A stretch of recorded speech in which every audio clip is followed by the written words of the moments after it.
లూకాసు వార్త 19వ అధ్యాయం 29 నుంచి కొన్ని వాక్యాలు చదువుకుందాం.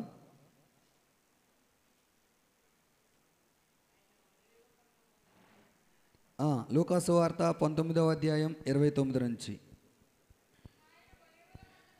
ఆయన ఒలీవల కొండ దగ్గరనున్న బేత్పగే బేతనియాను గ్రామముల సమీపమునకు వచ్చినప్పుడు తన శిష్యులనిద్దరినీ పిలిచి, మీరు ఎదుటనున్న గ్రామమునకు వెళ్ళుడి, అందులో మీరు ప్రవేశింపగానే కట్టబడి ఉన్న ఒక గాడిద పిల్ల మీకు కనబడును, దాని మీద మనుష్యుడు ఎన్నడూ కూర్చుండలేదు, దానిని విప్పి తోలుకొని రండి. ఎవరైనాను మీరెందుకు దీనిని విప్పుచున్నారని మిమ్మల్ని అడిగిన ఎడల ఇది ప్రభువుకు కావలసి ఉన్నదని అతనితో చెప్పుడని చెప్పి వారిని పంపెను. హల్లెలూయా, హల్లెలూయా. 31వ వచనాన్ని మనం ఆలోచన చేస్తే అంటున్నాడు కదా, ఎవరైనాను మీరెందుకు దీన్ని విప్పుచున్నారని మీరు అడిగిన ఎడల ఇది ప్రభువుకు కావలసి ఉన్నదని అతనితో చెప్పుడి. హల్లెలూయా. ఇది ప్రభువుకి కావలసి ఉన్నది. ఏంటది? గాడిద. ఏం కావాలంట ప్రభువుకి? అదేంటండి? యేసు ప్రభువుని మనం ఆలోచన చేస్తే వాక్యంలో కొన్ని సందర్భాలు చాలా ఆశ్చర్యానికి గురి చేస్తాయి. కొన్ని సందర్భాలు మనకి ఏంటి అర్థం కాదు. అందరూ లోకంలో దేవుళ్ళుగా పిలువబడే వారిని మనం ఆలోచన చేస్తే వాళ్ళు ఏం కోరుకున్నారు? ఏనుగులు కోరుకున్నారు కొంతమంది, సింహాలను కోరుకున్నారు కొంతమంది కదా ప్రియులారా. ఇలాంటి రోషం కలిగిన జంతువులను కోరుకున్నారు చాలామంది. ప్రియులారా, మనం ఆలోచన చేస్తే యేసు ప్రభు ఏం కోరుకున్నాడు? కట్టబడి ఉన్న గాడిదను కోరుకున్నాడు. ఆయన ఏం కోరుకున్నాడు? కట్టబడి ఉంది. మీరు వెళ్ళండి, అక్కడ ఒక గాడిద కట్టబడి ఉంది, దాన్ని విప్పండి. వాళ్ళు అడుగుతారు, ఎందుకు మీరు విప్పుతున్నారు, ఎక్కడికి మీరు తీసుకెళ్తున్నారు అని అడిగినప్పుడు మీరు ఏం చెప్పాలో తెలుసా? ఇది ప్రభువుకి కావలసి ఉన్నది. చెప్పండి, ఇది ప్రభువుకి కావలసి ఉన్నది. ప్రియులారా, మనం ఆలోచన చేస్తే ఈరోజు గాడిదకి సాదృశ్యంగా ఉన్న మనము ఎవరికి కావాలో తెలుసా? ప్రభువుకి కావాలి. నేను ఒక గాడిదని, గాడిదకి విలువ లేదు ప్రియులారా. గాడిదకి ఏం లేదు. ఎవరైనా పెంచుకుంటారా? చాలా తక్కువ. ఆవును కొన్నట్టు గాడిదని కొంటారా? గేదెని కొని తెచ్చుకున్నట్టు గాడిదని కొంటారా? కొనరు. ఇంట్లో మన పిల్లలు అల్లరి చేశారనుకో, మనకు చిరాకు వచ్చిందనుకో, ఆడిని తిట్టాలంటే ఏమాట ఉపయోగిస్తాం? ఒరే గాడిదా. విలువైందనా? మంచిదనా? అందంగా ఉంటుందనా? ఎందుకు ప్రియులారా? గాడిదకి ఏం లేదంటే విలువ లేదు. తిట్టడానికి మనం ఉపయోగిస్తాం. ఒరే గాడిదా, ఒరే అడ్డగాడిదా కదా. ఇలాగే కదా మనం కొన్నిసార్లు పిల్లల్ని సరదాగా తిడతా ఉంటాం, వాళ్ళ మాట వినకపోతే. ప్రియులారా, ఆలోచన చేయండి, ఈ విలువలేని గాడిద ఎవరికి కావాలి? ప్రభువుకి కావాలి. ప్రియులారా, ఆలోచన చేయండి, విలువలేని నీ జీవితము, విలువలేని నా జీవితము ఎవరికి కావాలి అంటే ప్రభువుకి కావలసి ఉన్నది. అనేక మార్లు కట్టబడిన మన జీవితము, పాపాలలో కట్టబడిన మనము, వ్యసనాలతో కట్టబడిన మనము, రోగాలతో కట్టబడిన మనము ఎవరికి కావాలి అంటే ప్రభువుకి కావాలంట. ఎవరు కావాలి ప్రభువుకి? గాడిద కాదు, నీవు నేను కావాలి. హల్లెలూయా. ఇప్పుడు ఈ గాడిద ప్లేస్లో ఎవరున్నారో ఆలోచన చేయండి. నీవు నేను. నేను నీవు అన్నాను అనుకోండి, అదేంటండి మేము గాడిదలమా అంటారు మీరు కదా. కాబట్టి నేను చెప్పుకుంటున్నాను, నేను ప్రభువుకి కావాలి. చెప్పుకోండి అందరూ, నేను ప్రభువుకి కావాలి. పక్క వారితో చెప్పండి, నీవు ప్రభువుకి కావాలి. ప్రైజ్ ద లార్డ్, హల్లెలూయా. మనము ప్రభువుకి కావలసి ఉన్నది. ప్రియులారా, ఆలోచన చేద్దాం. గాడిద బైబిల్ గ్రంథంలో మనం ఆలోచన చేస్తే గాడిద అపవిత్రమైన జంతువుల్లో ఒకటి. లేవీకాండం, ద్వితీయోపదేశకాండం, లేవీకాండాల్లో మనం చదివితే టైం లేదు, నేను ముందుకెళ్తున్నాను. అక్కడ పవిత్రమైన జంతువులు, అపవిత్రమైన జంతువులు అని కొన్ని లిస్ట్ ఉంటుంది. ఆ అపవిత్రమైన జంతువుల్లో గాడిద కూడా ఒకటి. అర్థమవుతుందా? అపవిత్రమైన జంతువుల్లో గాడిద ఒకటై ఉంది. మన జీవితంలో మనము కూడా ఆలోచన చేస్తే, లోకములో, పాపములో, అపవిత్రతలో ఉన్న మనల్ని అపవిత్రమైన జంతువుల్లో ఉన్న గాడిదను ప్రభు ఎలాగైతే ఎన్నుకున్నాడో, నిన్ను నన్ను కూడా ఆయన అలాగే ఎన్నుకున్నాడు. హల్లెలూయా. దేవుని వాక్యం అంటుంది, రోమీయులకు రాసిన పత్రిక 3వ అధ్యాయము 23వ వచనాన్ని చదివితే, ఏ భేదము లేదు, అందరూ పాపము చేసి దేవుడు అనుగ్రహించు మహిమను పొందలేకపోతున్నారు. మేము గొప్పోళ్ళమండి, మేము చాలా ఆస్తిపరులమండి, నేను చాలా అందగాళ్ళమండి, మేము చాలా పెద్ద చదువులు చదివామండి అంటలేదు. అందరూ పాపము చేసి దేవుడు అనుగ్రహించు మహిమను పొందలేకపోతున్నారు. ప్రియులారా, ఆలోచన చేయండి. మనందరము అపవిత్రతలో ఉన్నవారమే, మనందరము పాపములో ఉన్నవారమే.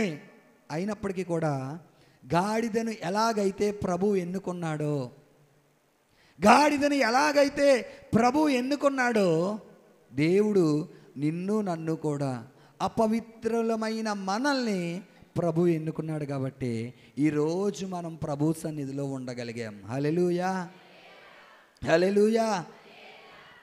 చూడండి, చాలామంది మన స్నేహితులు, చాలామంది మన బంధువులు, చాలామంది మన కొలీగ్స్ ఇంకా లోకంలోనే ఉన్నారు వాళ్ళు. కానీ ప్రభువు మనల్ని ప్రత్యేకించి, ప్రభువు మనల్ని ప్రేమించి ఏం చేశాడంటే ఆయన సంఘములో కూర్చుండబెట్టాడు. హల్లెలూయా, హల్లెలూయా. ప్రియులారా, ఆలోచన చేయండి. నిన్నటి దినాన సేవకుడు సాక్ష్యం చెప్తున్నప్పుడు నాకు అర్థమైంది, చాలామంది చిన్న వయసులో చనిపోయిన వాళ్ళు ఉన్నారు. వాళ్ళ తల్లిదండ్రులు మంచం పట్టేసిన వాళ్ళని నేను ఎంతమందిని చూశాను.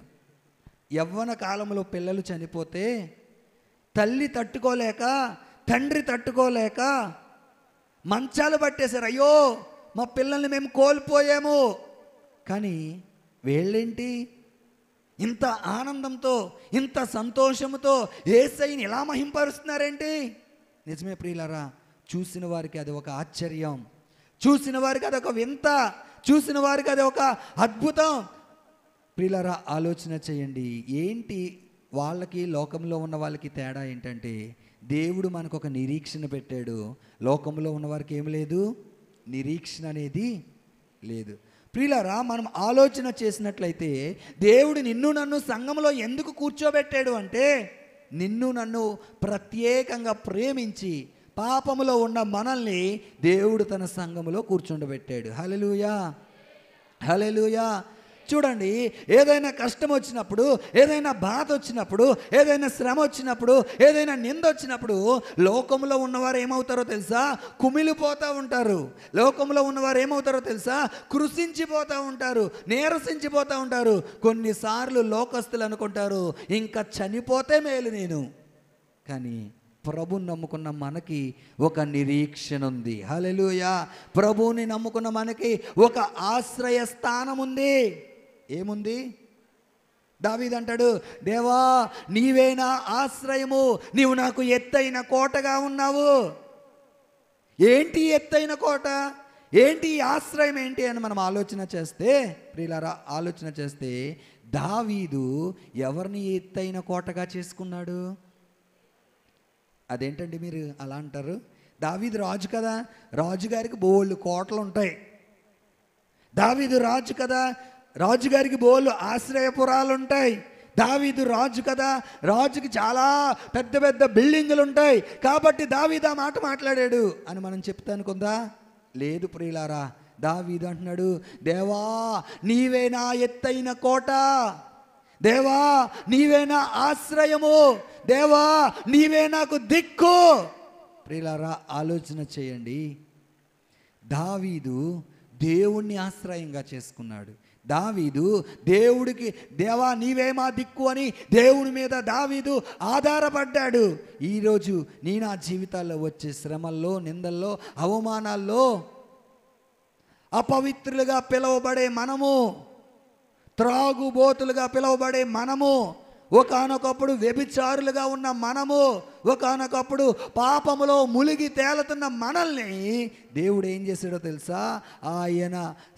ఆయన సన్నిధిలో కూర్చుండనిచ్చాడు. హల్లెలూయా. అపవిత్రులమైన మనల్ని దేవుడు ఆయన పవిత్రమైన స్థలములో, ఆయన పరిశుద్ధ స్థలములో ఆయన వైపు చేతులు ఎత్తడానికి ప్రభువు మనకి చక్కటి స్థలాన్ని ఇచ్చాడు. హల్లెలూయా, హల్లెలూయా. గాడిద ఏ జంతువు? అపవిత్రమైన జంతువు. కానీ ఈ అపవిత్రమైన జంతువు ఎవరికి కావాలంట? ప్రభువు కావాలి. ఒకానొకప్పుడు అపవిత్రులుగా ఉన్న మనము, ఒకానొకప్పుడు లోకములో పడి చెడి తిరిగిన మనల్ని ప్రభు ఏం చేశాడంటే, నీవే నాకు కావాలి అని చెప్పి దేవుడు మనల్ని తీసుకొచ్చి తన సన్నిధిలో కూర్చుండబెట్టాడు. హల్లెలూయా, హల్లెలూయా. చూడండి ప్రియులారా, ఇప్పుడు ఈ గాడిదని మనం ఆలోచన చేసినట్లయితే ఇది ఎక్కడ ఉంటుంది? దీని నివాస స్థానం ఏంటి అంటే అరణ్యాల్లో ఉంటుందంట గాడిద. చూడండి ఇర్మియా గ్రంథము 2వ అధ్యాయము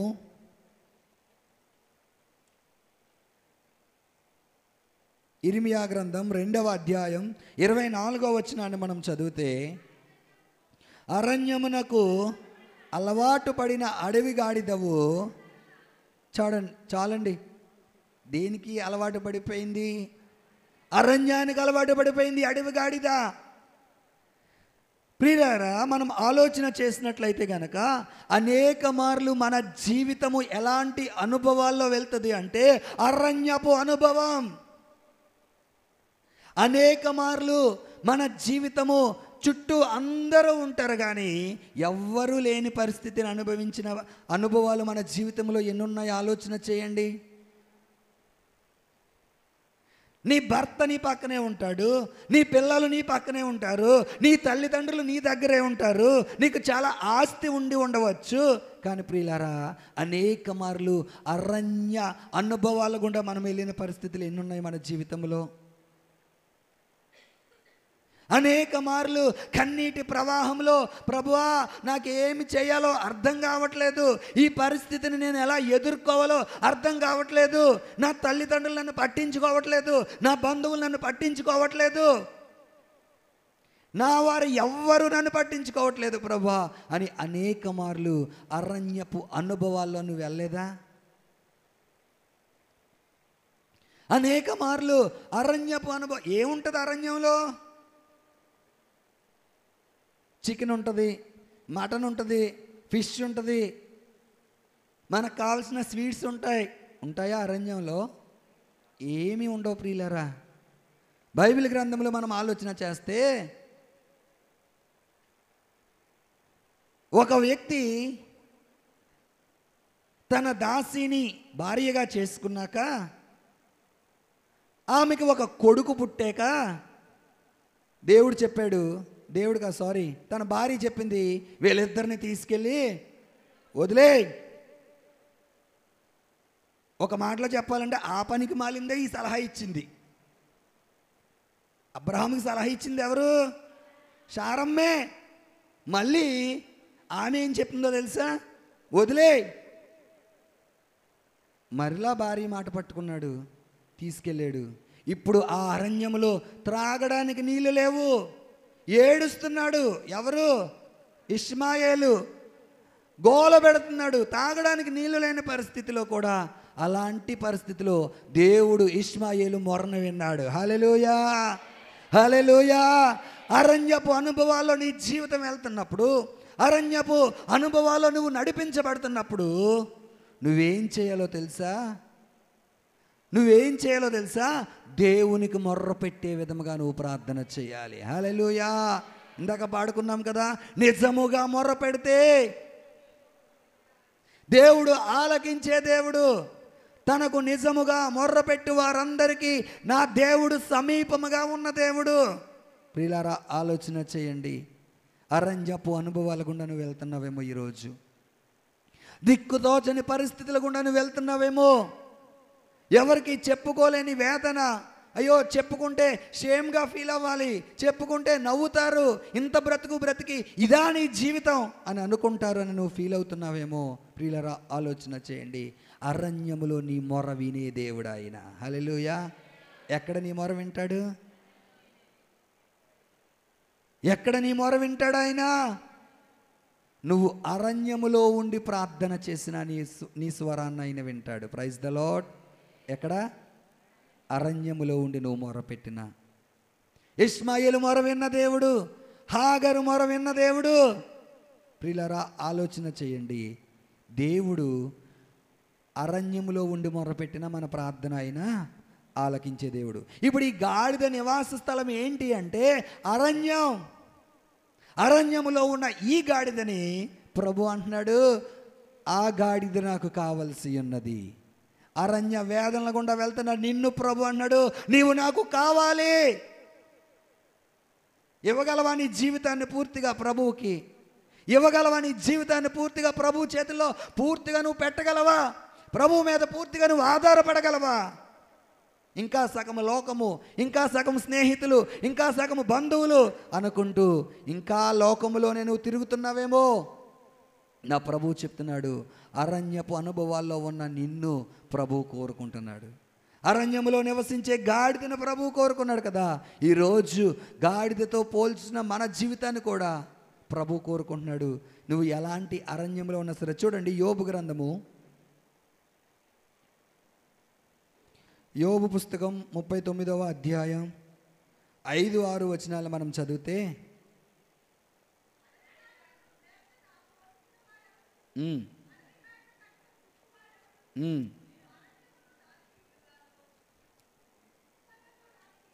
39వ అధ్యాయం 5-6 వచనాలు చూడండి. అడవి గాడిదను స్వేచ్ఛగా పోనిచ్చిన వాడెవడు? అడవి గాడిదను కట్లను విప్పిన వాడెవడు? నేను అరణ్యమును దానికి ఇల్లుగాను, ఉప్పు బర్రను దానికి నివాస స్థలముగాను నియమించితిని. హల్లెలూయా, హల్లెలూయా. ఇక్కడ అంటున్నాడు, అడవి గాడిదను స్వేచ్ఛగా పోనిచ్చిన వాడెవడు? అడవి గాడిద కట్లను విప్పిన వాడెవడు? ఎవరిప్పుతారు ఈ కట్లు? ఎవరు ఈ అడవి గాడిదకి స్వేచ్ఛను ఎవరిస్తారు? పిల్లరా, ఆలోచన చేయండి.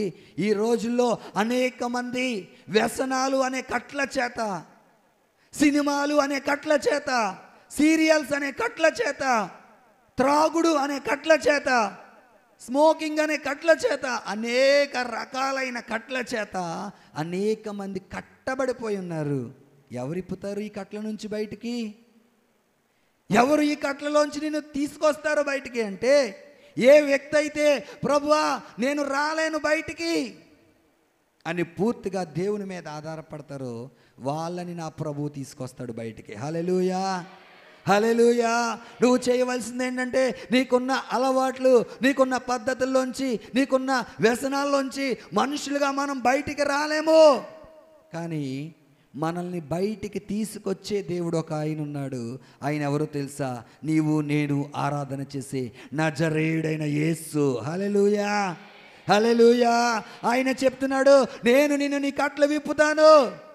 యేసు ప్రభు ఎందుకు ఈ లోకానికి వచ్చాడంటే, మన కట్లను విప్పడానికి ఆయన ఈ లోకానికి వచ్చాడు. ఎందుకు వచ్చాడు ఆయన? మన కట్లను ఆయన విప్పడానికి. ఇప్పుడు ఈ అడవి గాడిదను మనం ఆలోచన చేస్తే ఎలా ఉంది అక్కడ అడవి గాడిద? స్వేచ్ఛగా తిరుగుతుందా? ఎలా పడితే అలాగా, ఎలా పడితే అలా తిరుగుతుందా అడవి గాడిద?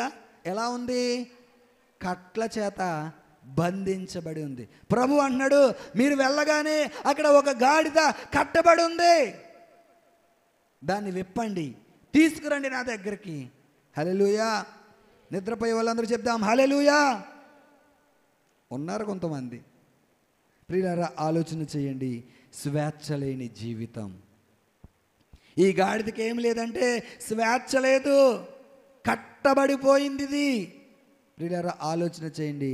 నీవు నేను ఆరాధన చేసే దేవుడు ఎవరంటే, నువ్వు ఎలాంటి కట్లలో ఉన్నా, అది రోగం అనే కట్లు కావచ్చు, అది అప్పులనే కట్లు కావచ్చు, అది వ్యసనాలనే కట్లు కావచ్చు, అది ఏ కట్టయినా సరే, నీ జీవితాన్ని పూర్తిగా నువ్వు ప్రభు చేతిలో పెట్టినట్లయితే కనుక నా ప్రభు అంటున్నాడు, నేను మిమ్మల్ని విడిపిస్తాను. హల్లెలూయా, హల్లెలూయా. ఆలోచన చేయండి. ఇప్పుడు ఈ గాడిదని, కట్టబడి ఉన్న గాడిదని ఎవరు కోరుకున్నారు? ప్రభు కోరుకున్నారు కదా. చూడండి, మార్కు సువార్త 11వ అధ్యాయము 3వ వచనాన్ని మనం చదివితే,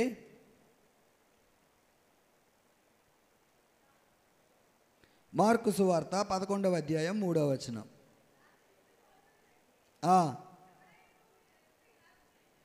దానిని విప్పి తోలుకొని రండి, ఎవడైనను మీరు ఎందుకు ఇలాగూ చేయుచున్నారని మిమ్మల్ని అడిగిన యెడల అది ప్రభువుకి కావలసినదని చెప్పుడి, తక్షణమే అతడు దానిని ఇక్కడికి తోలి పంపునని చెప్పి వారిని పంపెను. ఎవరికి కావాల్సింది గాడిద? ప్రియులారా, మీరు ఆలోచన చేయండి. నీవెవరికి కావాలో తెలుసా? నువ్వు ఎప్పుడు కావాలో తెలుసా? నీ దగ్గర డబ్బు ఉన్నప్పుడు నువ్వు అందరికీ కావాలి. నీ దగ్గర అందం ఉన్నప్పుడు నువ్వు అందరికీ కావాలి. నీ దగ్గర ఉద్యోగం ఉన్నప్పుడు నువ్వు అందరికీ కావాలి. నీకు మంచి వ్యాపారం ఉన్నప్పుడు నీవు అందరికీ కావాలి. కానీ నీ దగ్గర ఏమీ లేనప్పుడు ఎవరన్నా నిన్ను కోరుకుంటారా? నీకు మంచి చదువు లేదు, నీకు మంచి ఉద్యోగం లేదు, నీకు మంచి వ్యాపారం లేదు, నీవు బ్రతకడమే నీకు కష్టంగా ఉంది. అలాంటి పరిస్థితిలో ఒరే రారా మన ఇద్దరం బయటికి వెళ్దాం అంటారా ఎవరైనా? పట్టించుకోరు ప్రియులారా. లోకంలో మనం ఆలోచన చేస్తే అన్నీ ఉన్నప్పుడే నిన్ను ఎవరైనా పట్టించుకుంటారు. నీకు ఏమీ లేకపోతే కనీసం ఎవరు నీ ముఖం వైపు కూడా చూడరు. అవునా కదా? ఏదైనా అబద్ధం ఆడుతున్నానా నేను? ప్రియులారా, ఆలోచన చేయండి. ఇప్పుడు ఈ కట్టబడిపోయిన ఈ గాడిద ఎవరికి కావాలి? ప్రభువుకు కావాలి. ప్రియులారా, ఆలోచన చేయండి. రకరకాల సమస్యలతో, రకరకాల అలవాట్లతో, రకరకాల పరిస్థితులతో కట్టబడిన నీవు మనుషులకొద్దు. మనుషులు ఏమంటారు తెలుసా? ఆడా తాగుబోతాడండి, ఆడు ఆమె తిరిగిపోతండి, ఆమె అమ్మో ఆమె చాలా అబద్ధాలు చెప్తుందండి ఆమె. ప్రియులారా, ఆలోచన చేయండి. మనుషులు నీ బలహీనతలు ఎత్తి చూపుతారు. ప్రభువు నీ బలహీనతలో నీకు బలాన్ని ఇస్తాడు. హల్లెలూయా, హల్లెలూయా. మనుషులు ఏం చేస్తారు? నీ బలహీనతలు ఎత్తి చూపుతారు. ఆమె అలాంటిదండి, అతను అలాంటోడండి, ఆమె ఇలాంటిదండి అని చెప్పి మనుషులు నీ బలహీనతలు ఎత్తి చూపిస్తారు. కానీ నా ప్రభువు నీకు నీ బలహీనతల్లోనే ఆయన తన బలాన్ని ప్రసాదించే దేవుడు ఆయన. Praise the Lord, praise the Lord. ప్రియులారా, ఆలోచన చేయండి. ఇప్పుడు ఈ కట్టబడిన గాడిద ఎవరికి కావాలి అంటే ప్రభువుకు కావాలి. నువ్వు కూడా అనేక సమస్యల చేత కట్టబడిన నీవు మనుషులు ఎవ్వరికి నువ్వు వద్దు. మనుషులందరూ నిన్ను తృణీకరిస్తారు, మనుషులందరూ నిన్ను దూరం పెడతారు, మనుషులందరూ నిన్ను వ్యంగ్యంగా మాట్లాడతారు నీ కోసం, మనుషులందరూ నిన్ను హేళన చేస్తారు, మనుషులందరూ నిన్ను నిందిస్తారు. హేళన చేయబడిన, నిందించబడిన, తృణీకరించబడిన నీవు ఎవరికి కావాలో తెలుసా? నేను ప్రకటించే నజరేయుడైన యేసుకు కావాలి. హల్లెలూయా, హల్లెలూయా. వాక్యం అర్థమవుతున్నప్పుడు, వాక్యాన్ని రిసీవ్ చేసుకుంటున్నప్పుడు ప్రియులారా ఒక మాట చెప్పనా? వాక్యాన్ని మనం ఏం చేసుకోవాలంటే రిసీవ్ చేసుకోవాలి. బలిపీఠం మీద ఒక వ్యక్తి నిలవబడి దేవుని పక్షంగా మాట్లాడుతున్నప్పుడు కొన్నిసార్లు మనం అనుకుంటాం, ఎప్పుడు ఈయనే వాక్యమే కదా, ప్రతి వారం వింటాం, బోళ్ళు ప్రసంగాలు వింటున్నాం అనుకుంటాం. కాదు ప్రియులరా, వాక్యము ఎవరి జీవితంలో కార్యం చేస్తుందో చెప్పనా?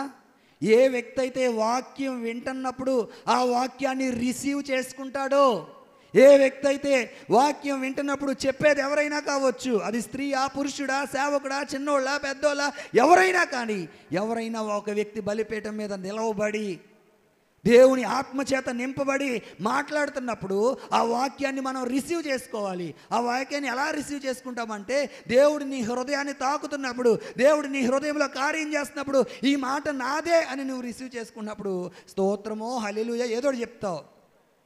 మనదేమీ హల్లెలూయా చెప్పని సంఘం కాదు కదా. ప్రియులారా, ఆలోచన చేయండి. కొంతమంది చెప్తారు, ఏయ్ మాట్లాడుకో, హల్లెలూయా చెప్పకూడదు. ఏది అల్లరో ఏది అల్లరి కాదో అర్థం కాదు కొంతమందికి. ఎవరైనా ఆత్మతో నింపబడి ఆత్మలో పరవశిస్తుంటే అది అల్లరి అంటారు కొంతమంది. ప్రియులారా, ఆలోచన చేయండి. వాక్య జ్ఞానం మనకు ఉండాలి. ఈ అంత్యకాలంలో ఏముండాలి మనకి? వాక్య జ్ఞానం మనకు ఉండాలి. వాక్యాన్ని సేవకుడు చెప్తున్నప్పుడు ఆ వాక్యాన్ని మనం రిసీవ్ చేసుకోవాలి. మీరు ఎంత రిసీవ్ చేసుకుంటారో పరిశుద్ధాత్మదేవుడు అంతలా మీతో మాట్లాడతాడు. హల్లెలూయా, హల్లెలూయా. వాక్యాన్ని మనం రిసీవ్ చేసుకోవాలి. మన హృదయంలో వాక్యంతో నింపబడాలి, వాక్యంతో నింపుకోవాలి. ప్రియులారా, ఆలోచన చేయండి. ఈ గాడిద ఎవ్వరికీ అక్కర్లేదు, కట్టబడిన గాడిద. కనీసం దాని యజమానుడైనా సరే గాడిద రా మా ఇంట్లో కూర్చో అంటాడంటారా? ఆలోచన చేయండి. నాకు కుక్క పిల్లలు అంటే చాలా ఇష్టం చిన్నప్పటి నుంచి కూడా.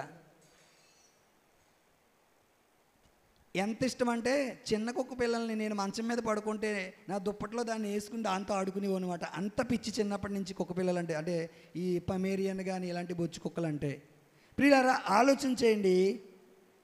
కుక్క ఇష్టం కదా అని చెప్పి పక్కనున్న పిల్లినో గాడిదనో నేను తెచ్చుకుని అలా మంచం మీద కూర్చోబెట్టుకుంటానా? నో, అలా చేయలేం మనం. కొన్ని విషయాల్లో కొన్నిటిని మాత్రమే మనం ఇష్టపడతాం. మన జీవితంలో మనం ఆలోచన చేస్తే కొన్నిసార్లు మనుషులు వారికి నచ్చితేనే నిన్ను ప్రేమిస్తారు. కొన్నిసార్లు మనుషులు వాళ్ళకి ఇష్టమైనట్లుగా నువ్వు ఉంటేనే ప్రేమిస్తారు. కానీ నా యేసయ్య ఎవరో తెలుసా? నీవు ఎలాంటి పరిస్థితిలో ఉన్నా, నువ్వు ఎలాంటి జీవితాన్ని జీవిస్తున్నా, నువ్వు ఎలాంటి భయంకరమైన స్థితిలో ఉన్నా, నువ్వు కట్టబడిపోయిన జీవితంలో నువ్వు ఉన్నా సరే నా ప్రభువుకు నీవు కావలసి ఉన్నది. అర్థమైందన్నమాట. నువ్వు ఎలాంటి కట్లతో నువ్వు కట్టబడి ఉన్నా సరే మనుషులందరూ నిన్ను తృణీకరించుకుంటారు, మనుషులందరూ నిన్ను చేదరిస్తారు, ఉమ్మేస్తారు నీ మీద. ప్రియులారా, కానీ నువ్వు ఎవరికి కావాలో తెలుసా? నా ప్రభువుకి కావాలి. హల్లెలూయా, హల్లెలూయా. ఆయన ఎలాంటి వారినైనా సరే ఆయన వాడుకునే దేవుడు. బలహీనులను బలపరిచే దేవుడు ఆయన. కృంగిన వారిని లేవనెత్తే దేవుడు. మనుషులు అంటారు చావు, చెయ్యి నువ్వు బ్రతికితే మాకు చాలా అవమానం. ఒకప్పుడు నా తల్లిదండ్రులు అన్నారు, చెయ్యి నువ్వు యేసు ప్రభువుని నమ్ముకున్నావు, నువ్వు చావడం మేలు, నీ వల్ల మేము చాలా అవమానం అనుభవిస్తున్నాం. ప్రియులారా, ఆలోచన చేయండి. ఎవరైతే నిన్ను తృణీకరిస్తున్నారో, ఎవరైతే నిన్ను చేదరిస్తున్నారో, ఎక్కడైతే నువ్వు నిందించబడుతున్నావో వారి మధ్యనే నేను నా ప్రభు ఘనముగా నిలవబెట్టే దేవుడు. హల్లెలూయా, హల్లెలూయా. ఈరోజు అనేక చోట్ల నేను నిలబడి వాక్యాన్ని చెప్తుంటే, అనేక చోట్ల నేను నిలబడి ఆరాధన చేస్తుంటే నా తల్లి అలా కూర్చుని అలా చూస్తుంది అంతే. చాలాసార్లు ప్రియులారా, అనేక మార్లు చస్తే మేలు, నీ వల్ల మాకు అవమానము అన్న పరిస్థితుల్లో ఒక వ్యక్తిని ప్రభువు నిలబెట్టుకుంటే, ఒక వ్యక్తిని ప్రభు వాడుకోవడం మొదలు పెడితే మనుషులందరూ అలా నిశ్చేష్టులు అయిపోవలసిందే.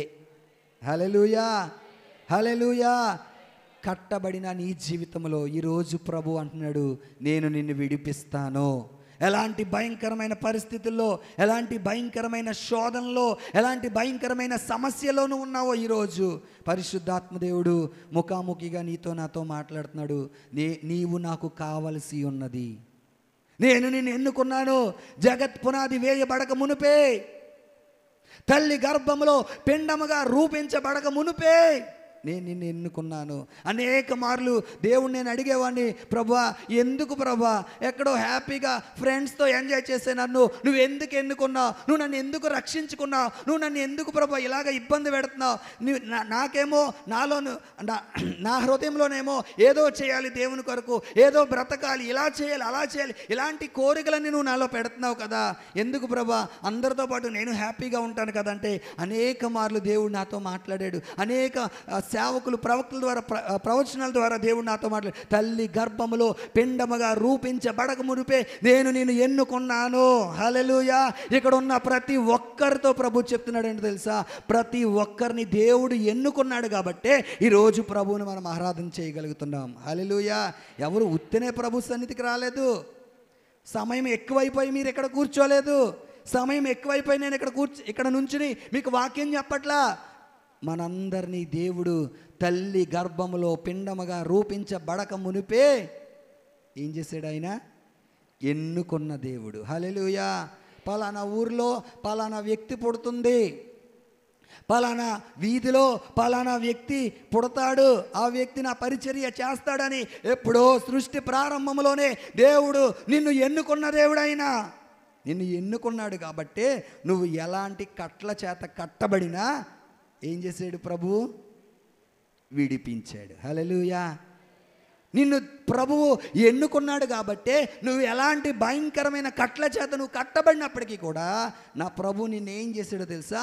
విడిపించి ఆయన నామ మహిమార్థమై ప్రభు నిన్ను నిలబెట్టాడు. హల్లెలూయా. వాక్యాన్ని వినాలి. ప్రభు నిన్ను విడిపించాడు కాబట్టే ఆయన నామ మహిమార్థమై నిన్ను నిలబెట్టుకున్నాడు. నేను ముగిస్తాను చూడండి. యోబు గ్రంథము 39వ అధ్యాయము 7-8 వచనాలు మనం చదివితే,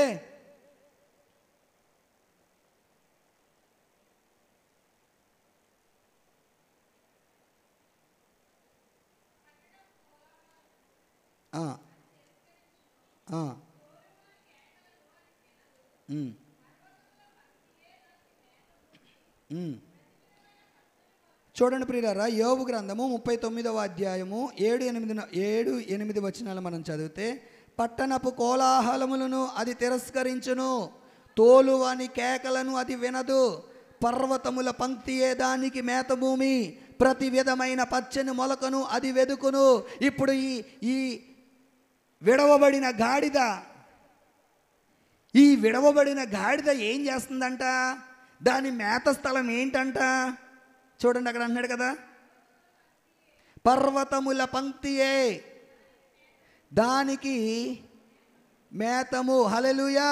ఏంటి ఈ గాడిదకి మేత స్థలము అంటే, ఇప్పుడు విడవబడిన నీకు చక్కటి మేత పెట్టడానికి ఒక స్థలము ప్రభువు నిర్ణయించాడు.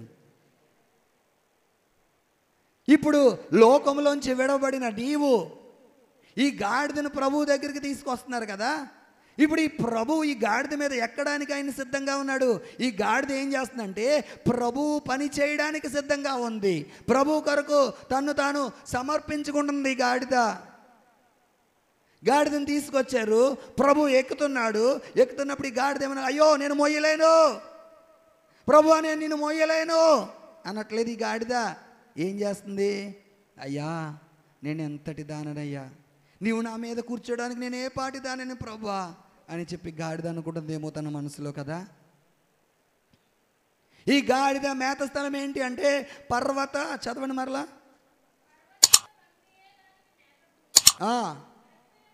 పట్టణపు కోలాహలమును అది తిరస్కరించును, తోలువాని కేకలను అది వినదు, పర్వతముల పంక్తియే దానికి మేత భూమి, ప్రతి విధమైన పచ్చని మొలకను అది వెదుకుకొనును. ప్రియులారా, ఆలోచన చేయండి. ప్రతి విధమైన పచ్చని మొలకను అది వెదుకుకొనును. ఏం వెదుకుతుందంటే ఈ గాడిద, ఇప్పుడు ఈ విడవబడిన గాడిద, ఈ కట్లలోంచి బయటకు వచ్చిన గాడిద ఏం వెదుకుతుంది?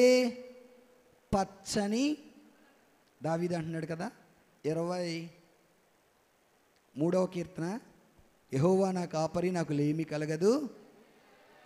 ఎక్కడా ప్రభు ఎక్కడ పరుండ చేస్తున్నారంట? పచ్చని పచ్చికలో.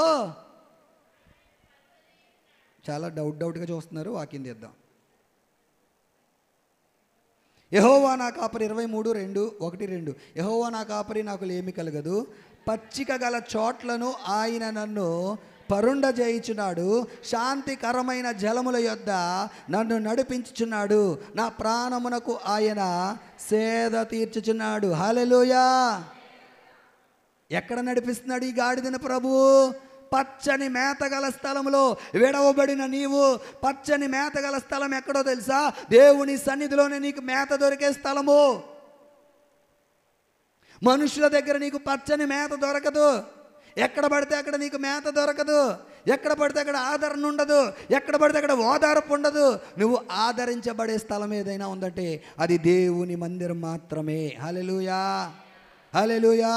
దేవుని మందిరానికి ఎందుకు రావాలి? క్రమంగా దేవుని సన్నిధికి ఎందుకు రావాలి అంటే ఇది ఆదరించబడే స్థలము. అర్థమవలేదు మీకు? ఇది ఆదరించబడే స్థలము, మన ప్రార్థనకి జవాబు వచ్చే స్థలము. హల్లెలూయా, హల్లెలూయా.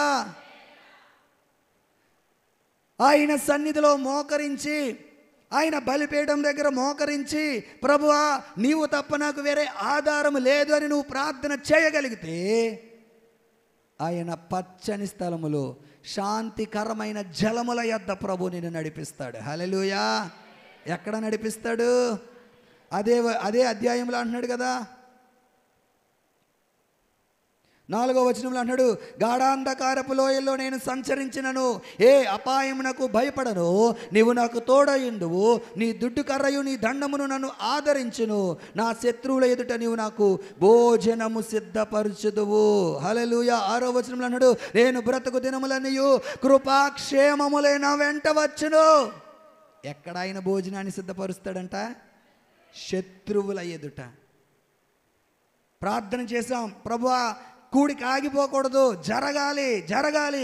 మేమనుకున్నాము ఇక్కడ జరగాలి అని. ప్రభు అన్నాడు, నీ శత్రువులు ఎదుట నీకు భోజనాన్ని సిద్ధపరిచాను, అక్కడే నేను జరిగిస్తాను. హల్లెలూయా. మనుష్యులుగా మనము మన ఆలోచన కొంతవరకే, కానీ నా ప్రభు చెప్తున్నాడు, మన ఎడల ఆయన ఆలోచనలు ఉన్నతమైనవి. హల్లెలూయా. ఇది చాలే ప్రభా, ఈ కొంత చాలే ప్రభా అని మనం అనుకుంటాం. కానీ నీవు నేను ఆరాధన చేసే దేవుడు ఎవరంటే ఆయన మనకి మన బ్రతుకు దినములన్నీ కృపాక్షేమములే దేవుడు మనకిచ్చే దేవుడు. హల్లెలూయా. చూడండి, మార్కు సువార్త 11వ అధ్యాయం 2వ వచనానికి మనం వస్తే, ఈ గాడిద పరిస్థితి ఎలాగుంది? కట్టబడిపోయిన గాడిద కదా. ఇప్పుడు ఈ కట్టబడిపోయిన గాడిద ప్రభు సన్నిధికి వచ్చినప్పుడు, ఈ కట్టబడిపోయిన గాడిద ప్రభు సన్నిధికి వచ్చినప్పుడు దేవుడు ఏం చేశాడు? ఈ కట్టబడిన గాడిదకి మంచి చక్కటి మేతనిచ్చాడు. చూడండి, జకరియా గ్రంథం 9వ అధ్యాయం 12వ వచనంలో అంటున్నాడు, బంధకములలో పడి ఉండి నిరీక్షణ గలవారులారా, మీ కోటను మరలా మీరు ప్రవేశించండి. ఏ మేలు చేస్తాడంట? ఎన్నంతల మేలు చేస్తాడంట? మనం మనుషులుగా ఏమడుగుతాం? ఇవి ఒక మేలు చేయి ప్రభా, ఈ ఒక అద్భుతం చేయి ప్రభా. రాత్రి సండే స్కూల్ పిల్లలు, మన సండే స్కూల్ పిల్లలు అక్కడ నిలబడి ఒక పాట పాడారు కదా. అసలు రాత్రి అన్నిటికన్నా అదే హైలైట్ మాట.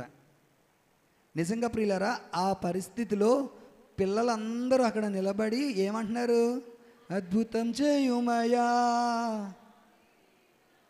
నిజమే, వాళ్ళు అలాగా నిలబడి పాడుతుంటే నేను అక్కడ అటు ఇటు తిరుగుతూ ఎక్కడో ఓ చోట నిలబడిపోయి నేను పరవశించాను. నిజంగా అలా నిజమే ప్రభువా, నువ్వు మా జీవితంలో అద్భుతాలు చేసే దేవుడవు. నీవు చేయకపోతే ఎవరు చేస్తారు? ఈ అద్భుతం నీవు చేసిందే. హల్లెలూయా. పిల్లలండి, ఏం తెలుసు వాళ్ళకి? అసలు అద్భుతం చేయమయ్యా అంటే ఏంటో కూడా తెలియదు వాళ్ళ వయసులో కదా. కానీ మన దేవుడు ఎవరు అంటే అద్భుతాలు చేసే దేవుడు. బంధకములలో పడియుండి నిరీక్షణ గలవారులారా, మీ కోటను మరలా మీరు ప్రవేశించండి. ఇన్నంతల మేలు చేస్తానంటున్నాడు, 2 అంతలు. మీరు ఏమడుగుతున్నారు? ఈ ఒక మేలు చేయి ప్రభా అని అడుగుతున్నారు. మీరు ఏమడుగుతున్నారు? ఈ చిన్న మేలు చేయి ప్రభా. చాలాసార్లు మనం ప్రార్థన చేస్తాం ఏమనంటే, ఈ చిన్న మేలుతో నా హృదయం తృప్తిపరచయ్యా కదా. కానీ దేవుడు అంటున్నాడు, చిన్న మేలు కాదు, 2 అంతల మేలు చేస్తాను మీకు. హల్లెలూయా. ఇప్పుడు మేలు చేసిన మనం ఏం చేయాలి తెలుసా? ఆ ఒక్క మాట నేను చూపించి ముగిస్తాను. చూడండి, మార్కు సువార్త 11వ అధ్యాయం, మార్కు సువార్త 11వ అధ్యాయం. ఆ గాడిదని తీసుకొచ్చాక చూడండి, 7వ అధ్యాయం 7వ వచనం, వారు ఆ గాడిద పిల్లను యేసు వద్దకు తోలుకొని వచ్చి తమ బట్టలు దానిపై వేయక ఆయన దాని మీద కూర్చుండెను. అనేకులు తమ బట్టలను దారి పొడుగున పరిచిరి, కొందరు తాము పొలములలో నరికిన కొమ్మలను పరిచిరి. మరియు ముందు వెళ్ళుచుండిన వారు వెనుక వచ్చుచుండిన వారు, జయము ప్రభువు పేరట వచ్చివాడు స్తుతింపబడునుగాక, వచ్చుచున్న మన తండ్రి అయిన దావీదు రాజ్యము స్తుతింపబడునుగాక, సర్వోన్నతమైన స్థలములలో జయము అని కేకలు వేయుచుండిరి. ఏం చేశారంట వాళ్ళు? ఏం చేశారు వాళ్ళందరూ కూడా? సర్వోన్నతుడైన స్థలములలో దేవునికి మహిమ, హోసన్నా హోసన్నా, జయము దావీదు కుమారుడికి జయము అనుకుంటూ వాళ్ళు ఏం చేస్తున్నారో తెలుసా? కేకలు వేస్తున్నారంట. ఏం చేస్తున్నారు? కేకలు వేస్తున్నారు. ఈరోజు విడవబడిన నీవు, కట్లలోంచి బయటకు వచ్చిన నీవు ఏం చేయాలో తెలుసా? కేకలు వేసి ప్రభువుని స్తుతించాలి. హల్లెలూయా, హల్లెలూయా. ఏం చేయాలంటే కట్లలోంచి, వ్యసనాల్లోంచి, శోధనలోంచి, అప్పుల్లోంచి, రోగాల్లోంచి బయటకు వచ్చిన నీవు ఏం చేయాలి? కేకలు వేసి ప్రభువుని స్తుతించాలి. నీ జీవితంలో చిన్న మేలు జరిగినా సరే కేకలు వేసి ప్రభువుని ఆరాధించే విధంగా ఉండాలి. గాడిద లాంటి నా జీవితాన్ని ప్రభు ఏం చేశాడు తెలుసా? విడిపించాడు. గాడిద మీద ప్రభు ఎక్కాడు. ఇప్పుడు ఎవరికి విలువ వచ్చింది? విలువలేని గాడిదకి ఏమొచ్చింది?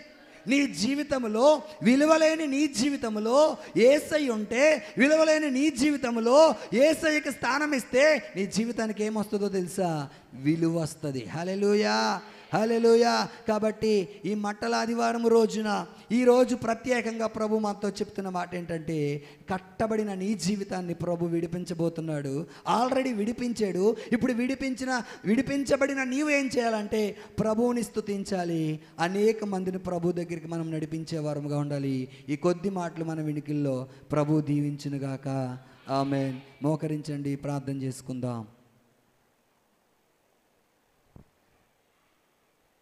ప్రతి ఒక్కరు మోకరించి ప్రార్థన చేద్దాం. పాస్టర్ గారు వచ్చి ప్రార్థనలోకి నడిపిస్తారు. ప్రార్థన చేద్దాం.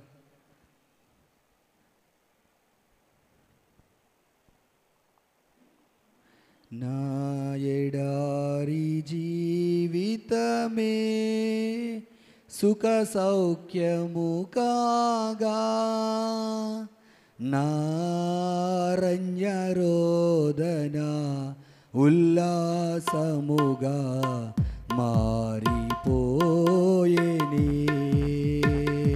నారణ్య రోదన ఉల్లాసముగా మారిపోయేనే.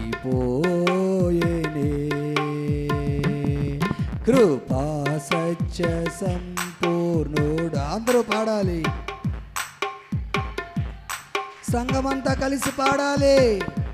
చక్రవర్తి నీవే యేసయ్యా, సర్వలోకానికి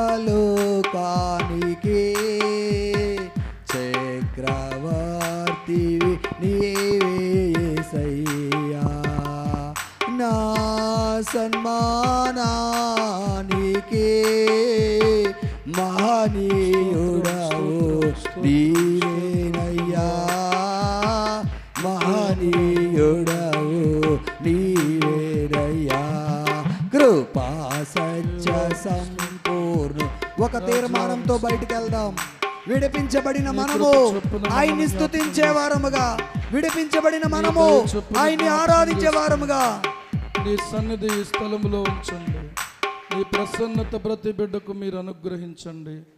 ఈ మాటలు ప్రభువా అందరి హృదయాల్లో అర్థమగునట్లుగా చేయండి. యేసు నామమున అడుగుచున్నాం మా పరమ తండ్రి. ఆమేన్.